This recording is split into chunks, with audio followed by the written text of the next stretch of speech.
In the beginning, before there were planets, before any bird or beast took their first breath, before any tree or leaf ever grew, there was magic. And from magic, there came life. Beings born from raw mana who manipulated the elements. You might know them by many names: Titans, wizards, elementals, genies. It doesn't matter. They didn't care about names. They cared about power. And they soon went to war with each other for control of that power. All except for one. One who wielded no element. One who simply made a wish. The first thing he wished for was a name, something to call himself and greet others with, and he chose Blinx. His second wish was to explore. He traveled the vastness of space and beheld the remnants of the raw magic that had been left behind in the Titans' wars. It clung together in a primordial sphere. It was beautiful. Why couldn't any of them see the beauty of the magic they wielded? If only they would stop fighting long enough to understand. So his third wish was for peace. When the Titans came to him and asked for his power, he pleaded for them to stop their petty wars, and chose neither side. But he wouldn't get his wish. As humans like to say, the enemy of my enemy is my friend. With both sides spurned, their collective ire turned towards him. Through honeyed words, they invited him to a meeting to negotiate a ceasefire between them. But it was a trap. The moment Blinx arrived, everything vanished in a flash of light. The universe he had loved to explore was gone. The world was black and empty, except for one small window peering out into his old home. He was stuck in some small, lonely vessel. He wished for freedom, but as soon as he did, pain fled up inside him, his arms and back burning, white hot as a supernova. He couldn't use his powers to help himself anymore. And outside, just as quickly as they joined forces, the Titans went back to war. The years that followed would be terrible times, known only as the... Alright, that's enough of the deep lore.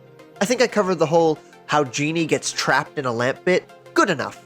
Are you liking it so far? I'm just going to assume you're all saying yes. So, thanks. Appreciate it. Now I'm going to fast forward a bit.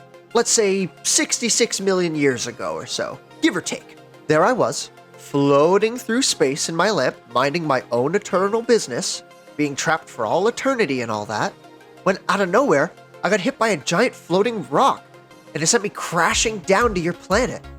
I gotta say, I have seen and admired so many planets from a distance in my time, but actually getting to see one up close, for the first time? Now that was something special. I even got to see those big lizards that you guys put in museums. I think you guys call them dinosaurs? Shame I only got to see them for a moment, though. Anyways, after all the dust settled, I just sort of had to wait it out there for a while. Unable to leave my lamp by my own accord, I waited a long time. But I sure waited in a lot of different things.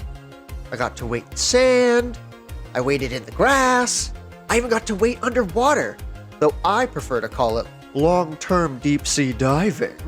You have to make your own fun in these sort of situations. And eventually, you humans started popping up everywhere. And some even realized that if they possessed my lamp and rubbed it, they could summon me for a wish. And though not all were glamorous, I did some pretty cool stuff back in my day. There was this one guy, called himself an archaeologist, wished for an adventure of a lifetime. I gotta say, watching him overcome every obstacle, no matter the odds, was super fun. Oh, and that reminds me, there was this scruffy farm boy who just wanted to meet his father, and I mean, he did.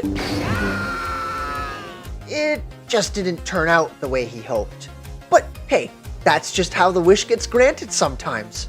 There was this one time, this couple asked me to help return this jewelry to where it came from. Now, I know what you're thinking. Sounds easy, right? Yeah, I thought so too. But let me tell you, it was anything but easy. And hey, remember how I mentioned the dinosaurs before? Well, I had always felt really bad about the whole thing. You know, it all being sort of my fault. But one person actually wished to bring them back from the dead. and it was awesome. Until it wasn't. And that's the reason I don't bring things back to life anymore. But hey, good life lesson for everyone, right? But during all that time, something else was happening. You see, as time passed and I would grant wish after wish, I felt the bonds keeping me inside my lamp weaken. Eventually, I broke free. I wasn't sure how I got out at first, but it turns out magic is fading from existence. In the present day, I can barely feel it in the air, where it used to be like I was always swimming through an ocean of the stuff. And that's the problem, because I'm made of that stuff. Parts of me are starting to disappear. Fissures have been appearing and growing bigger and bigger on me. And if I can't fix it soon, Gone. Done. Bye-bye.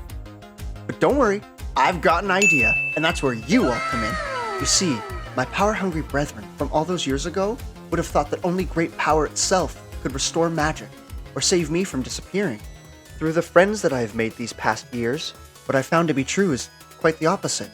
It's the little things that matter. Small, everyday deeds of kindness and love that hold the power to bring magic back to the world, and maybe even the universe. it's that very power that has begun to save me. Okay, all right. Let's take this in a squish and right here. Let me get the back. Okay, Look on at the count of three, everyone say wish. 1, 2, 3. Wish! Yay! I think it is. So will you join me to save magic and perhaps bring a smile to another while you're at it? Will you grant my wish and be my friend?